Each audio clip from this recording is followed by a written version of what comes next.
Hello friends, welcome to Divya Ayurvedic centre PMS.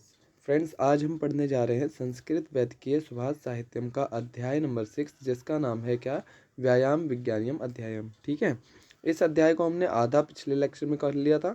इस lecture में हम इसको कंप्लीट करेंगे। ठीक है, जो हमारे श्लोक्स बचे हुए थे उनको हम इस चैप्टर में, इस लेक्चर में कंप्लीट करेंगे। ठीक है, सबसे पहले अगर आपको याद हो तो मैंने क्या बताया था कि किस तरीके से हमारे एग्ज़ाम में इसमें से श्लोक्स आते हैं और उन्हें उन श्लोक्स में हमें क्या क्या लिखना होता है और किस किस तरीके से हमें उन्हें समझना होता है। ठीक है, तो मैंने आपको बताया था कि जब भी कोई श्लोक एग्ज़ाम में आए, कोई सा भी आए, तो आप सबसे पहले ये पता लगाएं उस श्लोक में मेनली किस बातों के बारे में बताया गया है। ठीक है, जैसे एग्जाम्पल के लिए ले लो आप कि मान लो इस अध्याय से कोई श्लोक आया है, तो वो श्लोक आपके किससे रिलेटेड होगा, व्यायाम से, क्योंकि इस चैप्टर का ही नाम क्या है, व्यायाम विज्ञानियम अध्यायम। ठीक है, तो व्यायाम से रिलेटेड अगर कोई श्लोक आता है एग्जाम में, तो आप समझ लेना ये श्लोक हमारे 6 अध्याय से आया है। ठीक है, फिर आपको क्या लिखना है, ये समझने के बाद आपको संदर्भ लिखना है। ठीक है, संदर्भ में आपको क्या लिखना है कि प्रस्तुत पद्यखंड हमारी पाठ्य पुस्तक संस्कृत वैद्यकीय सुभाष साहित्यम के अध्याय नंबर 6 अपना व्यायाम विज्ञानियम अध्याय से लिया गया है। ठीक है, इस तरीके से आपको संदर्भ लिखना है। उसके बाद उस व्याख्या की हेडिंग डाल के आपको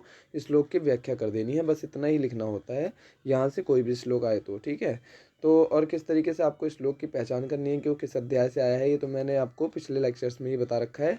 इसका जो फर्स्ट लेक्चर है अध्याय 6 का, उसके अंदर भी मैंने ये बात बता रखी है। ठीक है, तो ये बहुत इजी है और आपको इसमें सिर्फ 10 अध्याय ही पढ़ने हैं। ठीक है, हमारा 6 अध्याय तक अब कंप्लीट हो जाएगा, कंप्लीट बिल्कुल 6 अध्याय। 7 का भी हमने फर्स्ट पार्ट पढ़ रखा है, 8 का भी फर्स्ट पार्ट है एंड 9 का भी फर्स्ट पार्ट है। ठीक है, इन सब का हम अब सेकंड पार्ट बना के इन सारे अध्याय को कंप्लीट कर लेंगे। ठीक है, तो चलिए हम स्टार्ट करते हैं। जितना भी हमारे इस चैप्टर का रह गया था श्लोक, उनको हम कंप्लीट करके इस अध्याय को ही आज कंप्लीट कर लेते हैं। ठीक है, वैसे मैं आपको एक चीज़ और बता दूं कि मैं एक सेपरेट वीडियो बनाने वाला हूं, जिसके अंदर मैं आपको बताऊंगा कि आपको किस तरीके से एग्ज़ाम के अंदर संदर्भ लिखना है और किस तरीके से एग्ज़ाम के अंदर आपको व्याख्या लिखनी है। ठीक है, अगर आप इंटरेस्टेड हैं ये जानने के लिए और आप चाहते हैं मैं इस पर लेक्चर बनाऊँ, तो ज़रूर आप मुझे लाइक करके इस वीडियो को या फिर आप कमेंट करके बता सकते हैं। ठीक है, तो चलिए हम सबसे पहले इस चैप्टर को आज कंप्लीट कर लेते हैं अपने। हमने पिछले लेक्चर में इसके 10 श्लोक्स तक पढ़ लिए थे। ठीक है, आज हम इसके 9 श्लोक्स तक पढ़ लिए थे, आज 10 श्लोक्स इसका हम करने वाले हैं। ठीक है, श्लोक नंबर 10 को आज हम पढ़ने वाले हैं इस लेक्चर में। तो चलिए स्टार्ट करते हैं टाइम को बिना वेस्ट किए। ठीक है, सबसे पहले आपका श्लोक नंबर 10। श्लोक नंबर 10 क्या कहता है, हठस्य प्रथमा अंगत्वा आसनम पूर्वम उच्यते कुर्यात आसनम स्थैर्यम आरोग्यम चांग लाघवम। ठीक है, मतलब क्या है, हठस्य का मतलब क्या है, हठस्य का मतलब है हठ योग का। ठीक है, प्रथमा का क्या अर्थ है, प्रथमा का अर्थ है हमारा प्रथम। ठीक है, हठस्य का अर्थ हो गया हठ योग का, प्रथमा का अर्थ हो गया प्रथम, अंगत्वा, अंगत्वा का अर्थ हो गया अंग होने से। ठीक है, अंगत्वा मतलब अंग होने से। आसनम, आसनम का अर्थ है आसन, पूर्वम मतलब प्रथम, उच्चते मतलब कहते हैं। ठीक है, तो टोटल मीनिंग क्या हुई, हठ से मतलब क्या था, हठ योग का, प्रथमा मतलब प्रथम, अंगत्वा मतलब अंग होने से, आसनम मतलब आसन, पूर्वम मतलब प्रथम और उच्चते मतलब कहते हैं। अर्थात जो हमारा आसन है वो हठ योग का प्रथम अंग है, इसीलिए हम इसको क्या बोलते हैं, प्रथम। ठीक है, इसके बाद है कुरियात, कुरियात का अर्थ है उत्पन्न करना, आसनम मतलब आसन, स्थैर्यम मतलब स्थैर्य यानी स्थिरता, आरोग्यम मतलब आरोग्य, च अंग लाघवम यानी कि शरीर में लघुता। ठीक है, तो हम यहाँ पर क्या बताया है कि जो आसन है वो हमारे शरीर में क्या क्या उत्पन्न करता है, तो स्थिरता, आरोग्यता और अंगों में लघुता उत्पन्न करता है। कौन, आसन। ठीक है, तो ये टोटल आपका श्लोक कंप्लीट हो गया। पहली लाइन में क्या बताया था कि हठ योग का प्रथम अंग होने से आसन को प्रथम कहते हैं, और आसन जो है वो हमारे शरीर में स्थिरता, आरोग्यता और लघुता उत्पन्न करता है। ठीक है, तो ये हमारा जो है 10 नंबर श्लोक कंप्लीट हो चुका है। अब हम आगे बढ़ते हैं। देखो मैंने बताया था ना कि जहाँ पर भी व्यायाम, आसन, आसन क्या है, व्यायाम ही तो है। तो आसन से आप यहाँ पे अंदाज़ा लगा लें, जिस भी आपके श्लोक में अगर आपको आसन का नाम दिखता है तो आप समझ लेना कि ये 6 अध्याय यानी कि व्यायाम ऐसे आया हुआ है। ठीक है, उसके बाद आप इसकी आराम से क्या लिख देंगे, अपना संदर्भ। ठीक है, और उसके बाद आप इसकी व्याख्या कर देना। ठीक है, अब हम आगे बढ़ते हैं। अगला श्लोक हमारा है 11 नंबर का श्लोक। ये रहा, ठीक है। अब हम 11 नंबर श्लोक को करेंगे अपने।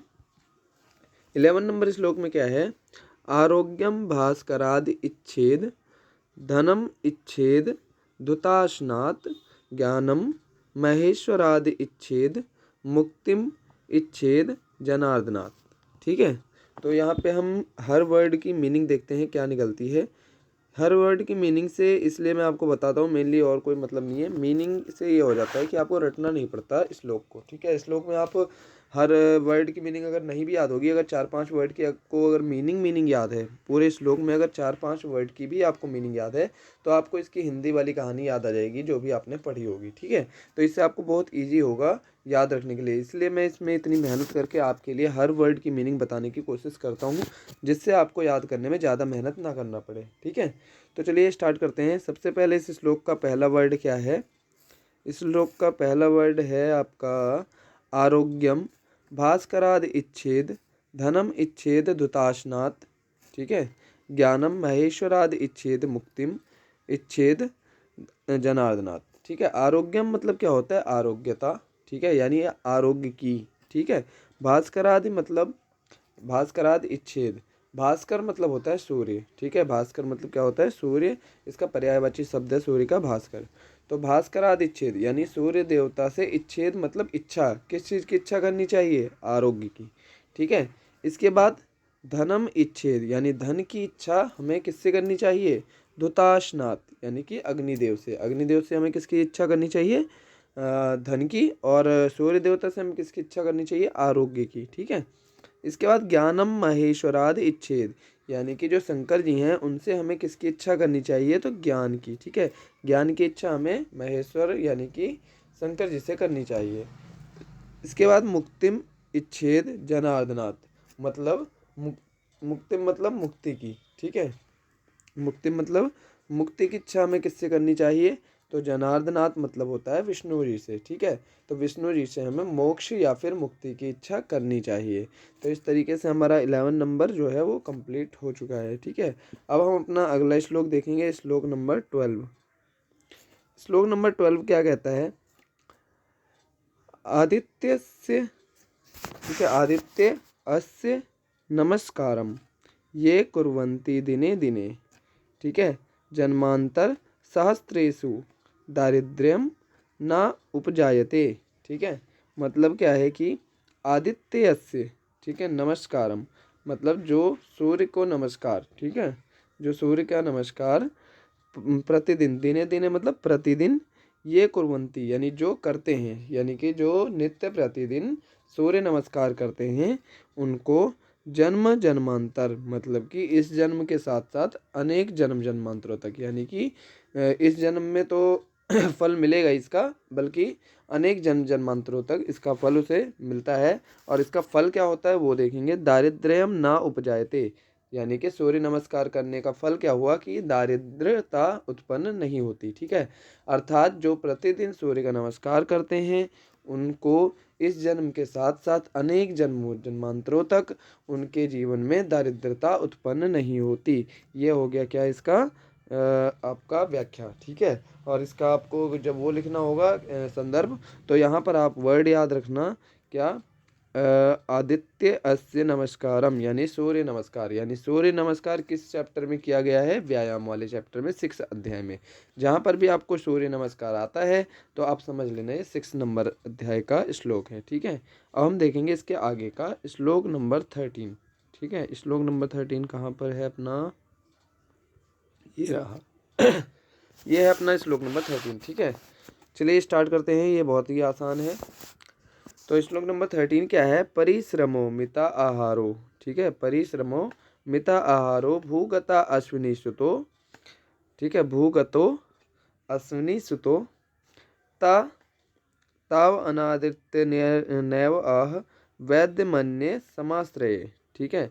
मतलब क्या है कि परिश्रमो मतलब परिश्रमो मिता आहारो यानी कि परिश्रम और मिता आहार यानी मात्रा पूर्वक आहार, ये दोनों भूगता अश्विनी सुतो यानी भूगता मतलब क्या हो गया, इस लोक के, अश्विनी सुतो मतलब क्या हो गया, अश्विनी कुमार हैं, ठीक है। तो परिश्रम और मिता आहार ये दोनों हमारे जो धरती है या जो यह लोक है इसके अश्विनी कुमार हैं। ठीक है।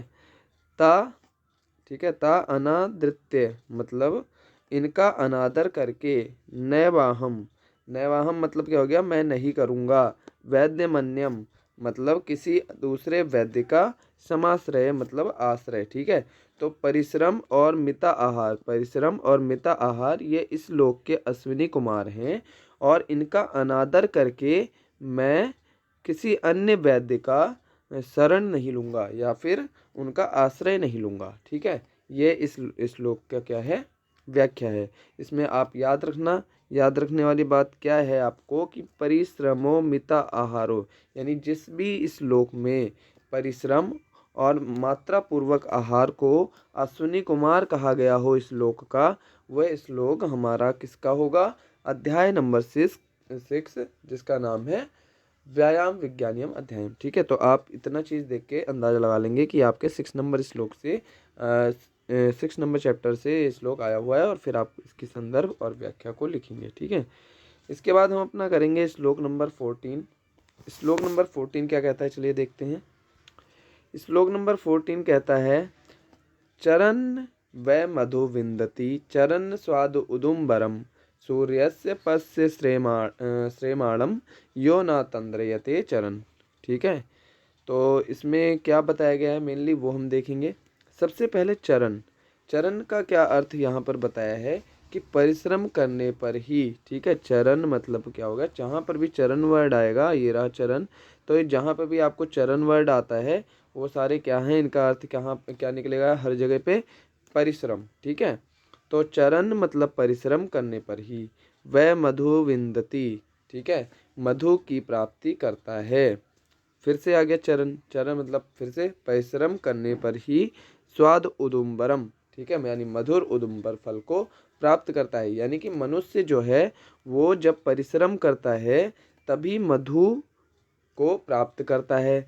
जब मनुष्य दोबारा मतलब जब मनुष्य फिर परिश्रम करता है तो मधुर मधुर उदुम्बर फल को प्राप्त करता है। मतलब यहाँ कहने का क्या है कि हर चीज़ आपको परिश्रम से ही प्राप्त होती है। अगर आप परिश्रम करेंगे तो आपको मधु की प्राप्ति होगी, स्वादु स्वादु उदुम्बर फल की प्राप्ति होगी। ठीक है।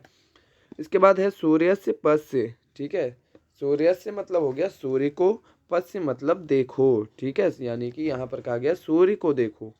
श्रेमाणम, श्रेमाणम यो यानी कि जो सदा चलता है। ठीक है। जो सदा चलता है। ना तंद्रयते, ठीक है, चरण अर्थात परिश्रम करने पर भी थकता नहीं है। तो क्या कहने का क्या मतलब है कि यहाँ पर इस चैप्टर में मेनली हमें बताया गया है कि हमें परिश्रम करना चाहिए। ठीक है। अगर हम परिश्रम करते हैं तो हमें मधु की प्राप्ति होती है, स्वादु स्वादु यानी मधुर मधुर उदुम्बर फल की प्राप्ति होती है। फिर उसके बाद बताया है कि आप सूर्य को ही देख लें। ठीक है। सूर्य से पश्य यानी कि सूर्य को ही देखें। श्रेमाणम योना तंद्रयते चरण यानी कि जो हमेशा चलता रहता है लेकिन कभी थकता नहीं है। तो यहाँ पर इस श्लोक में हमें किसके बारे में बताया गया है, मेनली आपको जो है बताया गया है परिश्रम के बारे में। तो आप यहाँ वर्ड याद रखना चरण को। ठीक है। जहाँ पर भी आपको चरण दिखे वर्ड की मीनिंग परिश्रम होता है। और आप समझ जाना कि यह श्लोक आपके चैप्टर नंबर 6 से लिया गया है और आप इसकी क्या लिख देंगे, संदर्भ। इसके बाद इसका क्या लिखेंगे, व्याख्या। ठीक है। अब हम अगला श्लोक देखते हैं। अपना लास्ट श्लोक है हमारा श्लोक नंबर 15। ठीक है। श्लोक नंबर 15 आपका क्या कहता है, कलिह सायानो, ठीक है, कलिह शयानो भवति संजिहानस्तु द्वापरः उत्तिष्ठेताम, ठीक है, उत्तिष्ठम अलग अलग तोड़ के पढ़ लेते हैं। उत्तिष्ठम स्त्रेता भवति कृतम संपद्यते चरण। ठीक है। चरण का यहाँ पे दोबारा मतलब आया है तो चरण का मतलब फिर से वही है, परिश्रम। ठीक है। चलने फिरना या परिश्रम करना एक ही बात। ठीक है। तो जहाँ पर भी चरण आए आप याद रखना परिश्रम। अब स्टार्ट करते हैं श्लोक को। सबसे पहला वर्ड है इसका कलिह। कलिह मतलब क्या हो गया, कली का मतलब होता है कलयुगी, यानी कि कलयुग में रहने वाले, यानी हम लोग जैसे हैं, हम लोग क्या हैं, कलयुगी, क्योंकि ये कलयुग चल रहा है। ठीक है। तो कली मतलब क्या हो गया, कलयुगी। शयानो मतलब निद्रा, भवती मतलब लेने वाला, यानी कि निद्रा लेने वाला कौन है, कलयुगी है। ठीक है। उसके बाद क्या है, संजिहा नस्तु द्वापरा, मतलब संजिहा नस्तु मतलब त्यागने वाला। ठीक है। तो जो निद्रा को त्यागने वाला है वो क्या है, द्वापर युगी है। ठीक है। उत्तिष्ठम स्त्रेता भवति, उत्तिष्ठम मतलब खड़ा रहने वाला, स्त्रेता मतलब त्रेतायुगी, भवति मतलब है, ठीक है, यानी कि जो खड़ा रहने वाला है वो कौन है, त्रेतायुगी है। कृतम संपद्यते चरण मतलब जो चलने फिरने वाला है, परिश्रम करने वाला है, वो क्या है, कृतयुगी है, ठीक है, वो क्या है, कृतयुगी है।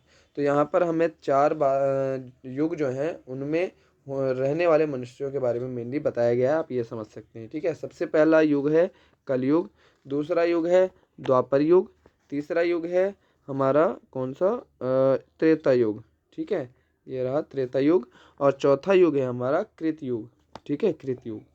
तो ये हमारे 4 युग बताए हैं। जहाँ पर भी आपको इन चारों युगों के बारे में जिस भी श्लोक में इन चारों युगों के नाम आ जाएं तो आप समझ जाना ये हमारे 6 नंबर अध्याय का श्लोक है।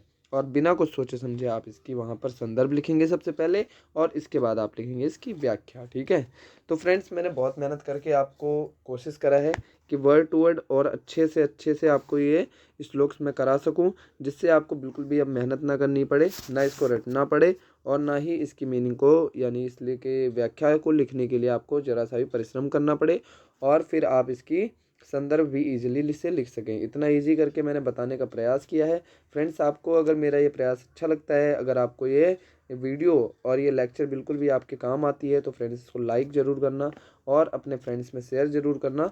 ये मत सोचना कि ये सिर्फ आप ही के लिए है या आप ही पढ़ें, आप ये सोच के चलना कि अगर मेरे को इससे लाभ मिला है तो और भी बच्चों को इससे लाभ मिलना चाहिए, क्योंकि ये हम इतनी मेहनत कर ही इसलिए रहे हैं कि ज़्यादा से ज़्यादा बच्चों को इसका लाभ मिल सके, ठीक है। तो फ्रेंड्स ज़रूर कमेंट करके बताना कि आपको कहाँ किस हद तक इससे हेल्प मिली है। और ये लेक्चर अब कंप्लीट हो चुका है। अगली बार अगले लेक्चर में हम पढ़ेंगे क्या, अध्याय नंबर 7, ठीक है। तो आप रेडी रहो अध्याय नंबर 7 के लिए, लेकिन सबसे पहले आप इसको करो। और फ्रेंड्स मैंने आपको बताया था इसको लेक्चर को पढ़ने के लिए सबसे पहले आपको क्या करना है, एक अपनी बुक निकालनी है। आप वीडियो को भी देखते रहें, बुक को सामने रखें, और जिन जिन वर्ड्स की मैं मीनिंग बता रहा हूँ, वैसे तो इसमें मीनिंग लिखा भी हुआ है हर वर्ड्स की, तो आप उस इस मैं जैसे मैं बताऊं आप वहाँ पर अपने बुक में उन वर्ड्स की मीनिंग को लिख लें। ना आपको इसके नोट्स बनाने की ज़रूरत है, ना किसी भी चीज़ की आपको ज़रूरत ही नहीं है। सिर्फ बुक्स में जिन जिन वर्ड्स की मैं मीनिंग बताऊं आप उन वर्ड्स की मीनिंग को लिखते जाएं। उसके बाद आपको लास्ट में देखना, पेपर से 2 दिन पहले भी आप रिवीजन करने बैठोगे, मुश्किल से 2 घंटे में आप 10 के 10 अध्याय का रिवीजन कर लोगे, ठीक है। सबसे अच्छा तरीका यही है। तो फ्रेंड्स कैसा लगा लेक्चर ज़रूर बताएं, कमेंट करें, लाइक करें और शेयर करें हमारे चैनल को, हमारी वीडियोस को। आपका बहुत बहुत धन्यवाद इस प्यार देने के लिए, ठीक है फ्रेंड्स। तो मिलते हैं नेक्स्ट लेक्चर में अध्याय नंबर 7 को पढ़ने के लिए। Okay friends, bye, take care.